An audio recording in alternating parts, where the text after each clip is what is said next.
Welcome to SCRS Talks, provided by the Society for Clinical Research Sites. Thank you for joining us as we explore the latest insights, trends, and innovations shaping clinical research today.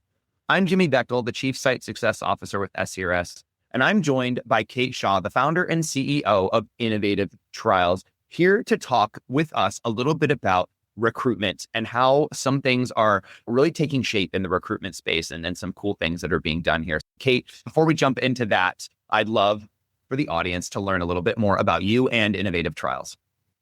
Thanks, Jimmy, and thanks for inviting us to SCRS Talks. We're really excited to be here, so thank you. I'm Kate. Myself and my partner set up Innovative Trials now 15 years ago. And really, the reason why we do this, we want to make sure that any patient going into a clinical trial is really informed of what will be happening in the trial. My background is pharmaceuticals. I used to manage trials globally for Roche Products, the UK division of Roche. And really, my whole aim is to ensure that patients are given everything they need to make their informed decision about being in a trial. Education materials, having people to speak to, and understanding kind of what the trial means to them and their family. Like I said, 15 years we've been going, and we really focus on humanized patient recruitment, how we can support the patients, how we can support the sites, and how we can make sure that we're recruiting patients who are 100% informed, understand what they're doing, and really committing to be in the trial for the whole duration of the trial. Thanks, Kate. Really great to hear that there's an organization out there that provides that detailed and really precise recruitment support. We know that's a huge aspect of clinical trials and a big win for the patients. I want to dive into that a little bit and talk about this concept of one-to-one in-country support and what that really looks like in practice and how it differs from some of what we're used to around automated recruitment systems.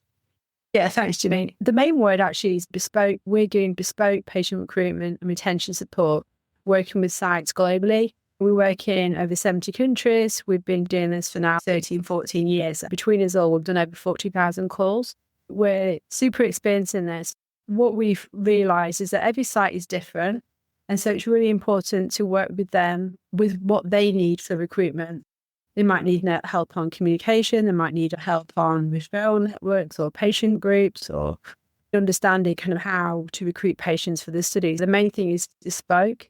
And we're there to support the sites. We're there to share ideas and understand exactly how we're going to recruit patients. When we're doing this, we'll help them develop site recruitment plans, maybe look at their patient pathway. Every patient pathway is different for different sites. So we understand who else could potentially help us recruit patients, who else sees these patients that also we can tell about the trial. And then actually building relationships. We're there to support the site. They might be doing really well in recruitment, they might be struggling. We're going to be there for the whole duration to help them and share best practice ideas globally. All our team will get together, they'll understand what's happening in Germany, what's happening in the US, and help the sites to kind of learn from their other colleagues. The people doing these calls are called clinical enrollment managers, and they're really experienced clinical research professionals. They're based in country, and they understand the regulatory requirements, they understand the culture of where they are, and ultimately they're then able to help the sites. They're a great bunch of people. We've worked with them for a long time now, and they're there to kind of build those relationships and bring the human element kind of back into clinical research. Thanks, Kate. A huge part of what we hear is a complaint point of the site that we use these one-size-fits-all recruitment campaigns, and we know that they have minimal effectiveness because each geographic area, each site, each patient, each experience is individualized and it is different. It's cool to hear that there are solutions out there that are bespoke and they are tailored to the individual organization and what their unique needs are. It's not something that we see a lot of in the industry. Really cool to see something that's solving that specific challenge. It's super important. Like, none of us want to be seen as all the same, do we? We're all different. The way that we're communicated with, the way that we show up, everyone's different. What we do as well within the course, we ensure the course take place at a convenient time for the site staff. We're able to do this before the clinic starts, after the clinic starts, on a lunch break. We want to be at the convenience of the site teams rather than the convenience of ourselves. We ensure that the site teams come first. We want to be there to support them and help them. We understand that the patient will always come first. If there's a patient in the clinic, our calls will get postponed and we'll reschedule them for a time when the site staff do have time to speak. We're really flexible, but want to give the site team the support they need and they deserve, helping them to ensure that they're going to recruit well for the study. Feedback from the sites is they appreciate having that time to just totally focus on this one study. They might have 20 studies that they're looking at, but for the next kind of half an hour, we're totally focusing on one study and one study alone.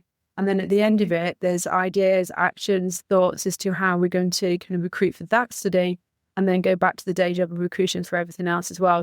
It's a really bespoke, interactive, conversational and time that the CM will have with the site team. That's excellent, Kate, and really important aspects of what I imagine are the successes of this type of approach to that. I want to talk about the local cultural understanding. When we talk about this concept of tailored support, individualized, bespoke support, how critical is that understanding in patient recruitment? And can you maybe give an example or two of where this has really made a difference in a recruitment effort? Culture is so important, isn't it? It's going to be so much better for somebody from Germany ringing a German site rather than me trying to speak my best German. I don't understand the culture half as well as somebody actually living in the country. We ensure that people live in the country, they understand the culture, they understand how to communicate, who's the best people to communicate with sites. Given an example, we recently worked on a trial for melanoma. It was a phase 3B study, 118 sites across 25 countries. We were brought in to work with the sites on recruitment and recruitment challenges. Over the 24 months that we were involved, the sites that received our support vastly outperformed the sites who didn't receive our support. The results being that 72% increase in screening rates for sites we supported and a 45% increase in randomization rates. We see these results in pretty much all of our studies that the sites who we support do much better. It's there because we're there to keep motivating them, keep giving them ideas, topping them up maybe when they're feeling a little bit demotivated, really working with them to understand their challenges and then put solutions in place. We're really proud of those results actually, and it showed that the CMs are doing a fantastic job and understanding each site's requirements on their recruitment fits. That's really awesome because that's such a lacking space in the recruitment place. We don't see it all the time. We try and we talk about taking patient cultural differences, and we'll use the blanket term of cultural because I'm sure this could apply to a lot of other recruitment unique aspects of patients when it pertains to recruitment that aren't just cultural. But it's such an important thing that we seem to gloss over, taking a specific approach to that and tailoring that, taking those things into consideration just kind of adds to the value of an approach like this. And like you said, enhance the capability of sites. Yeah, it really does. It's using the experience of people who really enjoy working with sites. Most of the people who actually do this work are really senior. They've been doing this 15, 17 years plus. And what's kind of brought them back is they like working with sites. They might have held like really senior jobs in other pharmaceutical companies, but the bit that still really motivates them is working with the sites and supporting the sites. It's kind of the best of both really for everyone. We've got these great experienced people who want to do this job, and the sites benefit as well from their experience, plus the other colleagues' experience as well.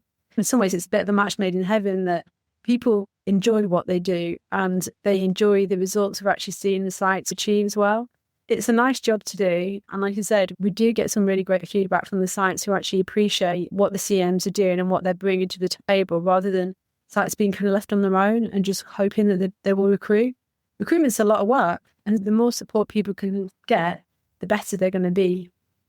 I couldn't agree more, Kate. It's such a critical aspect of what we're trying to do with patient recruitment. But another critical point that we talk about a lot and haven't really cracked the code on, I'm interested to hear your approach to this. Can you talk a little bit about how your patient support center humanizes the trial experience for patients? Because for so long, we talk about how this is scary for patients. It's intimidating. It's robotic. It's standardized. The patient doesn't feel important. Can you talk a little bit about what you're doing in this space? We set up a service called Patient Support. We have patient navigators, again, who are global. They live in country. They speak local language. They understand clinical research. And what they're there for is to support the patients through their journey.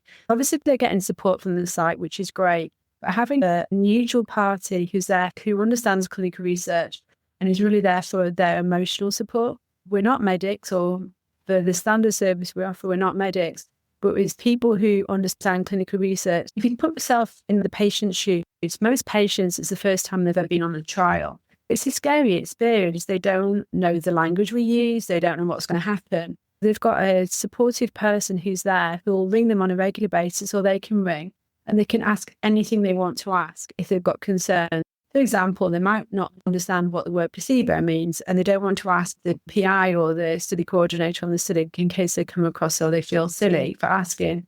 We've got people there who can answer any question they might have on the trial and also offer them that emotional support as well. We've got a study that's likely to get going for Alzheimer's, and we're looking to bring on the navigators for both early to moderate Alzheimer's and as it starts. But we know it's highly likely, and sadly, patients progress. And so we know kind of towards the end of this trial, it's likely to be the caregiver who actually needs the emotional support rather than the patient themselves. So the support is there for both. The caregivers are there for the patients. And so they can really ask what questions they want to. And sometimes if they just need some support, or the study's really hard, we don't understand why we do this, we can explain why they need to do the procedures, why it's important that they come back to the visits. They're really in neutral capacity to come and support them. The same person will be calling the patient over the period. And so they're building up trust. Instead of me having to explain 50 times what I've got and the conditions I have and how I feel, and I don't have to do that because it's going to be the same person that rings me. We're driving engagement, and there's driving a relationship with the patient navigator and the patient or the caregiver.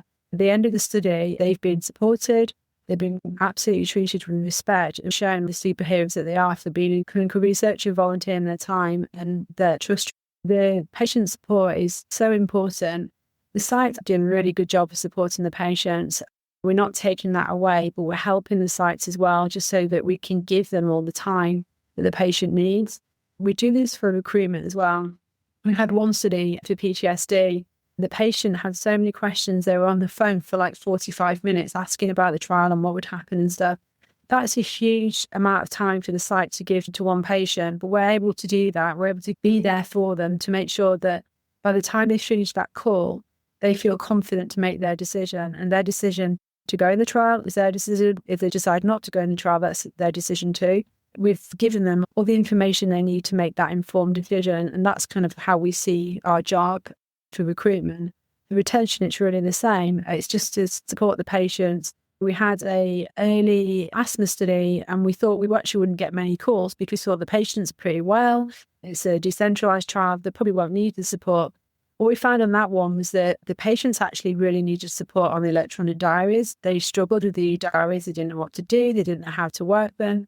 And we went back to sponsor and said, look, if you can train us on the diary, we can then train the patients and anybody else who happens to ring. We ended up taking up a bit of tech support for the study too, to make sure that the patients understood the diary. Because we had so many of the patients actually threatening to withdraw from the study because they were so frustrated with the diary. By giving them the tech support, helping them out, it kind of took away their frustration. And ultimately they stayed on the trial, so which was better for them and obviously better for the trial too.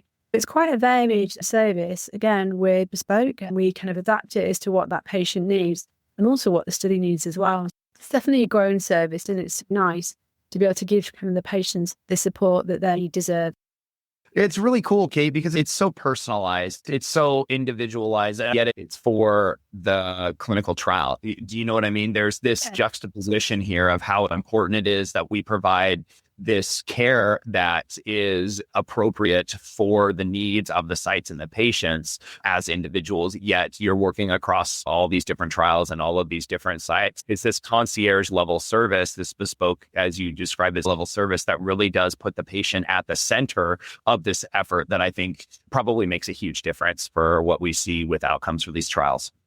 Yeah, absolutely. We're there from the beginning to end, and ultimately building up friendships. People are kind of appreciating the fact that someone's calling and checking in on them and you've got everything you need, and the visit's next week. It's 3 hours long, so make sure you take your book and all those kind of very simple things, but very important things that people might forget. But we're there to kind of ensure that the clinical trials experience is as nice as it possibly be. We can't obviously predict whether the trial's actually going to work or not, but we can really help to make sure the experience is as nice as it possibly can be. And they come away at the end of the study saying, I was treated with respect, I felt appreciated, and ultimately I enjoyed being part of the trial. Because that's what we want, isn't it? We want people to have had a nice experience rather than feeling that they weren't treated with the respect they should be. That's really what we're trying to do in the whole service.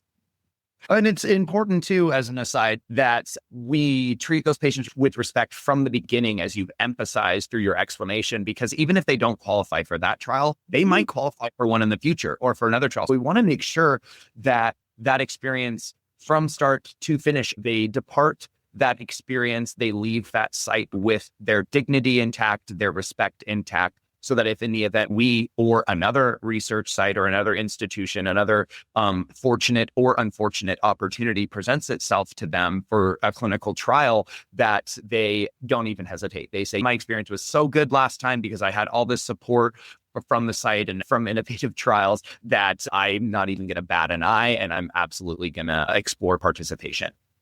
Absolutely. That's what we want. And we're not taking away what the sites do. The sites do an absolutely fantastic job. We're there to kind of top up what they're doing. We 100% appreciate all the effort the sites go to as well to do this and keep the patients informed. They're just so busy.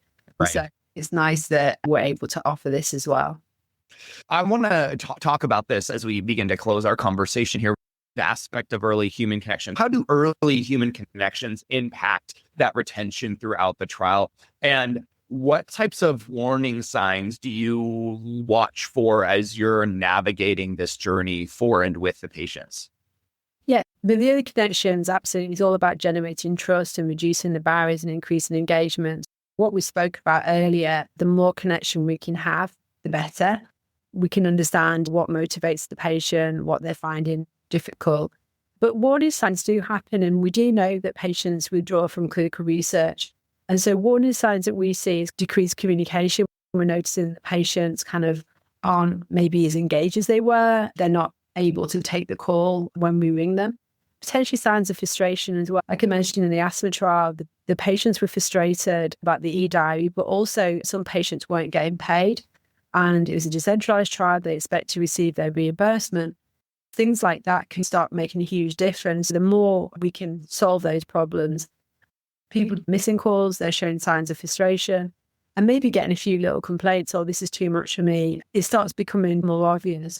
Then our job is to understand and see what else we can do to help them. In the case of the e-diary, we're able to sort that issue out.